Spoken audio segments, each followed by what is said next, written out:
So it's time to talk about Nottingham Forest in a transfer window. That's normally a rather quiet subject, really. Never tends to be that dramatic. I've been doing these videos every week throughout the January transfer window, so please stay tuned for these videos. If you do enjoy them, please hit the like button, subscribe to Rads if you're new. Let's get to 5,000 subscribers as soon as possible. That'd be excellent. And let's discuss Forest signing players. Blimey, that's a long subject. So there's only been 2 signings so far, or 2 incomings or outgoings, these being Gustavo Scarpa coming into the club. We've already spoken about him at length in a video I did a few weeks ago, so if you don't want to miss that, go and check it out up here in this iCard after you watch this video, of course. But ultimately, I'm incredibly excited for Scarpa. He comes across really well. He seems to be very settled in the city, very happy and optimistic about his chances at the club, and he looks a really, really good player. Set piece ability looks fantastic. Got that Brazilian flair. He's already got an assist for Forest, that assist for Dennis in that pre-season game. The only other transfer that's happened has been Loic Bardet leaving the club, going to Sevilla on loan from Rennes. Is anyone really bothered? Don't think anyone actually is really that bothered, are they? Because he never played a game. He played 2 pre-season games, not in full, and was uninspiring. So see you later, Loic. But it is time for the return of the legendary Forest squad depth map. I used this in the summer and I thought it was a really good way of just seeing where we're at. So you look at that and we are covered in most areas, pretty much every area, but what we need to focus on going forward for me is strength in depth. It's all well and good having depth, but if he's not strong enough, he's not good enough, is it? So therefore, I feel everyone will probably say centre back. Now, Niakate will be like a new signing when he's back available. He should be back by the end of the month, which is a huge boost, vital boost. So getting Niakate back will be huge. Very excited for that. Wall's been a bit iffy at times this season, but he is still the club's captain. He's still a good player, so I don't think we can discard him too much. And I still think McKenna is a fantastic option. But ultimately, after that, we're a little bit thin on the ground for pure quality, Premier League quality, long-term quality. Because even though Bolly proved me wrong to a point in that Chelsea game, ultimately he's not long-term. He's in his 30s and I still feel we can do better than him. And Cook, as much as I love Steve Cook for what he's done, he certainly isn't long-term or good enough, really, is he? I think we can probably all admit that. And Mbiso may even be getting loaned out. I'll come on to that in a moment. And he's not even going to get near the team, is he? And obviously we've got Julian Biancon out for the rest of the season, which is good thing for him. So really, if you look at that, we've only really got 3 genuinely really good centre-backs. And some people would argue that that's polite. So we definitely need to sign a young, quick and physical centre-half, like Niakate basically. For me, the only other area that we really need to probably be improving is striker. Because even though there's 5 names overall in that number 9 role, it's a bit misleading really, because one is the only actual striker there that plays, and Surridge is obviously more of a bench warmer, and I feel that he gets heavily disrespected, Surridge, and I'll come on to that in a moment as well. But then the other names, I mean, Johnson is more of a winger, Dennis is more of a winger, and Taylor can't even play and he's not good enough either. So we arguably do need a striker, an out and out striker, and yeah, I think other than that, for me, I'm happy with how the squad's looking. I'm seeing some people saying we need to get a midfielder, but I feel the midfield is one of the strongest areas of the team. Mangala, Yates, Freuler, Kiwate, O'Brien is immense. I don't think Colback should be totally discarded, and ultimately Kafa and Arta aren't even in the thinking of Forest right now at all. So I think we're perfectly fine there. And we are linked with some midfielders, but I don't personally think it's a crucial area that we need to be signing, in my opinion. So that's the squad depth map. I just thought that would be a good way of having a look at where we're at. If you do think we need to sign anyone else that I've not mentioned or any other areas, then please let me know in the comments below. Being as I mentioned it there, we'll start with incomings, potential incomings that is. Abdoulaye Doucouré, possibly coming into Forest, 30 years of age. He's a CDM / central midfielder. I don't really feel too inspired by this, given the fact that Freuler and Kiwate are 30 or above.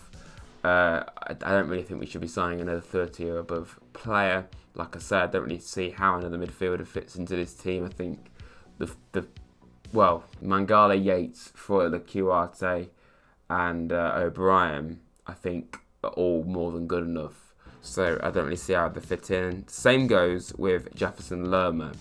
He's got lots of Premier League experience, international experience. He's a bit younger than Decore, 28. But again, I don't really know how he fits in. Worth pointing out with Decore, he is struggling to get games at Everton. He's only played a handful of times this season. He's only played one full 90 minutes, and that was the first game of the season against Chelsea. But after that, he got a hamstring injury, which didn't help his chances playing, of course. But even since he's come back, he's struggled to get into the team. So personally, I don't think a midfielder is a vital part of the team that we need to be improving. If we do get one, it just makes us even stronger there. But I don't think it's vital. I do think that this is vital, the attackers that we're linked with. And neither of them are complete out-and-out strikers, but they are still extra attacking options, which is probably what we need at least one of. One of them is Ronaldo Becker. I may have said his first name wrong, but that's how it looks to say it. Now, he's actually a very versatile player. He can play as a striker and on both wings. And looking at his stats for this season, he looks like a very promising player as Union Berlin, currently 5th in the Bundesliga. He's got 7 goals, 4 assists in just 15 matches this season in Germany. And he's played most of his games this season as a striker or as a second striker. Not very often has he played on the wings. So I think we can probably label him as more of a striker than a winger, but the fact that he can play on the wings is a huge boost for us. Based off his stats and the fact that he's versatile and his age, he's only 27 as well, and the fact that he's played for Union Berlin, obviously a one he did, that would be immediately someone that he'll know straight away. I'd be quite interested in this signing. I've never really seen him play, I won't lie, but based on what I have seen of him on paper, he does look like an exciting player. I don't know how likely it is. We were linked with him a few weeks ago. So, yeah, who knows? This might happen. Another player we're linked with up front is Ismaila Sarr. This wouldn't make quite as much sense to me as Becker. However, he is, of course, more familiar to England. A lot more familiar to England than Becker with Watford, of course. Sarr is currently in the Championship, got 6 goals, 3 assists in the Championship this season. He was one of Senegal's best players at the World Cup. I actually saw a stat saying that if anyone from the whole World Cup is going to get a move after it, Sarr was like top 3 players. So that's just someone making a charter, but the fact that he was that high says a lot, really. And he's a very quick, young winger, plays on both sides, but he doesn't solve the issue of not having another out-and-out striker. So personally, I wouldn't really be too bothered if this didn't happen. He's a great player, but I don't really know how it would work. Rumours out, though. There's actually a lot more of these and a lot more likely, in my opinion, as well. Recently coming out as a potential transfer out is, that was a mouthful, Emmanuel Dennis might be on his way out of Forest permanently to a club abroad. Not bothered, to be honest, if he leaves. I was never too sold on his transfer. He did great for Watford last season, but something about him just didn't really ring true with me. It just didn't seem to work. Didn't feel right. Definitely didn't feel like a Cooper signing. He's played as a winger and as a striker this season, but as my dad has rightly nicknamed him, Snake Pass, not really bothered if he leaves because he doesn't pass the ball nowhere near as much. And quite often when he does go alone, he makes a mistake. I remember a prime example against Arsenal. We were like 4-0 down at this stage, but he was through on goal and he decided to go alone when Johnson was right next to him. All he had to do was squirt to Johnson and Johnson would have put it away 9 times out of 10. But what does he do? He keeps going with the ball when he's got about 3 Arsenal defenders around him, and it's a totally wasted opportunity. He was at fault for the 3rd goal that Man United scored against us. So I think he's a talented player, but he's a very, very frustrating one, and he definitely wasn't signed by Cooper, so I wouldn't be too worried if he went. He's only been with us 5 months. We may actually get quite a bit of money for him as well, so I wouldn't mind it if he left, in my opinion. I will be very sad if this happened, though. Sam Surridge being linked with Burnley. I really hope this doesn't happen. I really hope it doesn't, because I think Sam's fantastic. We gave him a home because he was a little bit lost at Stoke and at Bournemouth, and obviously had a good loan spell at Swansea, but he really found his feet at Forest. I've spoken to his dad before and he said how much he loves it at the club, so I really wouldn't want him to leave. I know Burnley, of course, it wouldn't be too much of a risk going there. They're absolutely destroying the Championship currently, so he'd probably come back up, all but certainly. But I wouldn't want him to go back down to the Championship. I'd want him to stay with us. Even though he's not playing much, I still think he's a useful player. I still think he's one of the best finishers at the club. One-on-one, he's fantastic. And I just cannot believe that people slag him off.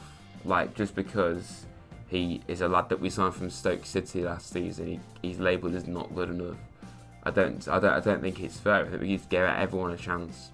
People that slate Colback as well. Yes, of course, he's not as good as the other midfielders we've got. But that doesn't mean that he's suddenly a crap midfielder. I still think he's a good player. Obviously, he's not going to be playing for much longer, but I don't think it suddenly means he's totally useless, if you get what I mean. So that's the same as Super Sam Surridge. We all see Super Sam Surridge, so this is why I want him to stay around. Another transfer out that wouldn't make any sense to me either is Harry Toffolo being linked with Olympiacos. 27, of course, left back. He hasn't played that much the last few months, but he did start the season and played the first several games, and I thought he did well. Obviously, Lodi has started to actually play well now, so that's made it even harder for him to get into the team. Toffolo picking up an injury didn't help him either, but I don't understand why we'd do it. Like, literally, Richards is out for probably ages still. God knows when he's back available. Nico's more of a right-sided player only because of how good Aurier is. He probably isn't going to break into the team, so left-back is his more likely option right now. But Toffolo is the only other out-and-out left-back we've got currently besides Lodi, so I just don't think it would be fair, and I think he's done alright whenever he's played. Brandon Aguilera also being linked with Olympiacos. I don't know whether he'll play for them either. 19 years of age. He'll be a loan as well, obviously. Obviously, we loaned him out back to Costa Rica for the first half of the season. Didn't do a huge amount for that club from what I can tell based off his stats. He went to the World Cup, played 2 games off the bench. Was alright, didn't really do that much. But ultimately, Aguilera definitely needs to be experienced in Europe at the very least. Greek football's very different to English football for sure, but I think he does need to be experienced in Europe. Another transfer out potentially would be Loic Mbesso going to Guingamp over in the 2nd division of France. A long overdue transfer. I mean, literally, it's not really worked. Signing from PSG didn't work at all. A lot of money we paid for him as well. He does have talent, but he's never ever had a good run of games. And now in the Premier League, it's going to be basically impossible for him to have that. So it's only right that he gets loaned out. I mean, even if we sold him, I don't think it would be the worst thing in the world. But he's a good player, but I just don't think he's ever really going to get into the first team. One transfer that may happen is Josh Bowler being recalled to go back on loan at Blackpool. Now, that would make a lot more sense to me. I don't know why he went to Olympiacos. It was one of the most random transfers I've seen. Not really played much. Obviously, it was pretty mad for him to team up with Marcelo and James Rodriguez, for instance. But yeah, he's going to go to suddenly experience Blackpool again.